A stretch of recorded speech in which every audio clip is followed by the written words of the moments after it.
The flurry of activity continues as Beacon Hill lawmakers approach the end of the two-year legislative session. Plans were upended by COVID-19 and set on a new course after grassroots uprisings demanded racial equality and an end to brute force used by some police officers.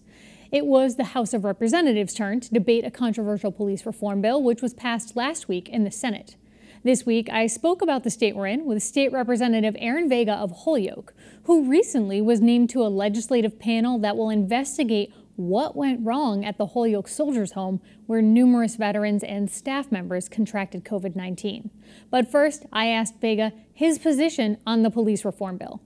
Well, on the broader issue, I think that I'm with the Black Latino Caucus on the original 4 amendments and the 4 pillars that we wanted to see instituted, which was standardized police training, which we had lots of support both from police unions and advocates.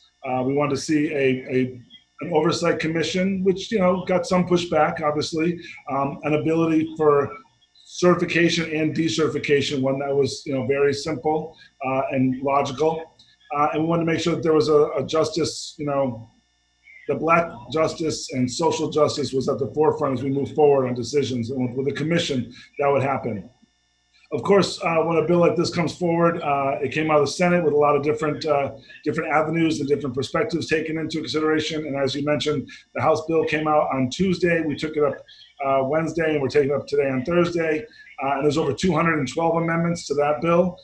So this is a flashpoint. I think that the police in Massachusetts are some of the best, but doesn't mean we can't be better, and it doesn't mean that we can't have ways to make sure that there's safety for both the officers and for the public. And I think that's what we're trying to balance out here. Not easy, especially in the time frame that we've put forth with only 9 days left of the session. These are some big ideas.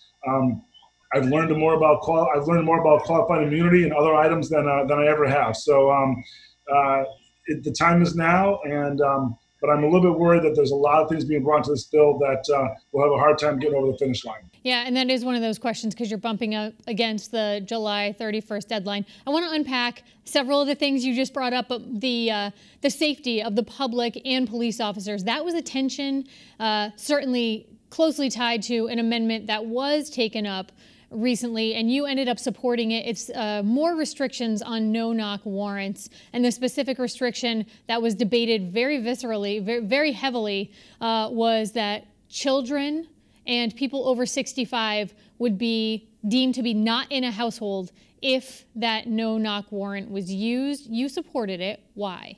Well, I think with the issue is that we don't want to limit, we don't want to restrict or get rid of no-knock warrants altogether. It was about making sure that every effort, again, a lot of the stuff is making sure that every effort is put forth before use of force or anything like that. So it's making sure that reasonable effort was to ensure that young children or elderly were not in an apartment that may be a known drug trade going on or gang activity, whatever it may be. But I think it's important that we want to avoid those sort of innocent bystanders, whether it's on the street that are shot, unfortunately, or in these situations of a no-knock situation. I think that having that restriction in there to implore the officers to do some due diligence is all we're asking for. And in the end, if they've done that due diligence and they do everything that's right, hopefully everything will be okay. Again, this was not a ban on no-knock warrants. Yeah, your colleague, Rep. Whelan, did not support the amendment. He's a former state trooper. He said that no-knock warrants have saved his life, and he raised concerns and said people should not have supported the amendment. What are your thoughts on his objections? He brings a good perspective, and I understand it, and I think that there was a lot of misunderstanding about it wasn't a ban on no-knocks, and I feel that this is a tricky situation, and I think, again, that I stand with the Black Latino Caucus and people like Liz Miranda and Nika Aguado, who come from Boston, and Russell Holmes, who have seen much different situations than maybe we have here in Western Mass. Representative, this week there was a press conference in Framingham where many members of the law enforcement community gathered to oppose what both the House and Senate are trying to do with this reform bill. They support what Governor Baker, his version is. And among those people was Massachusetts Chiefs of Police Association President Jeff Farnsworth, who said the bill is, quote, nothing more than a knee-jerk reaction to the events happening hundreds of miles away from here. What do you think about his position? And I'm not going to go so far as to use the chairman's words about the knee-jerk reaction, but I will say this, and I like Jeff, and he's been very helpful on explaining a lot of the stuff that we're looking at. This is about, for me and for a lot of us, this is not about Minnesota. This is about systematic racism that's been in this institution of policing, not just in Massachusetts, but in this country for a long time. Again, I think Massachusetts has done a lot of great things with training, diversity, but there's more we can do. So to me, this isn't a knee-jerk reaction. Many of these bills that are coming together in this omnibus bill are bills that have been filed for years, especially on post. Russell Holmes has been the lead on trying to adjust and standardize police training across the state for 10 years. Many of these bills, again, have been filed multiple times. Things like QI were heard back in October and came out of committee in February. So whether or not people thought that was going to go forward or not, I mean, these aren't ideas that just got pulled out of the sky.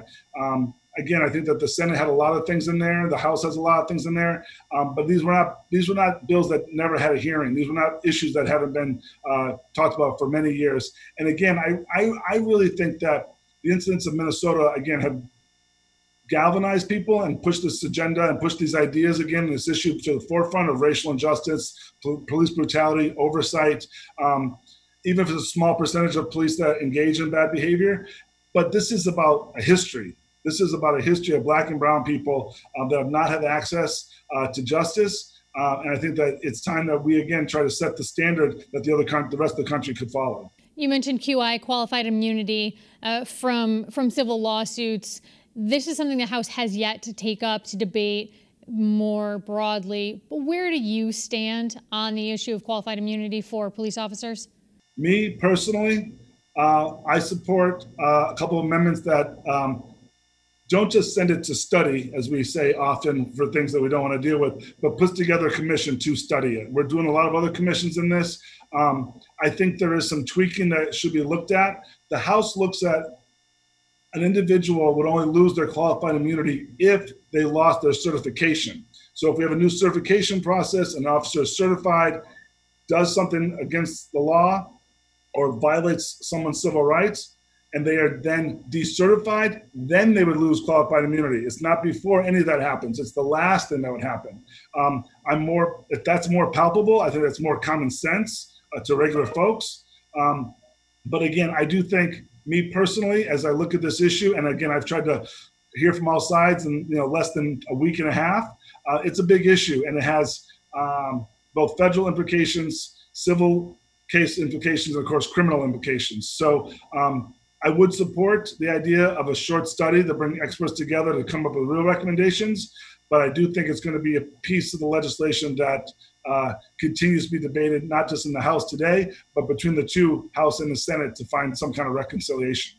Yeah, and again, we're speaking on Thursday, so who knows what comes to the floor between now and Friday evening. Yeah, exactly. I want to have us pivot and talk about COVID-19.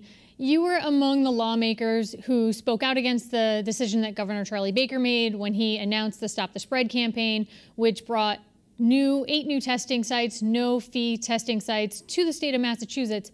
None of those in Western Massachusetts. Do you see any movement on this issue, any changes coming that would bring some of these testing sites to our area?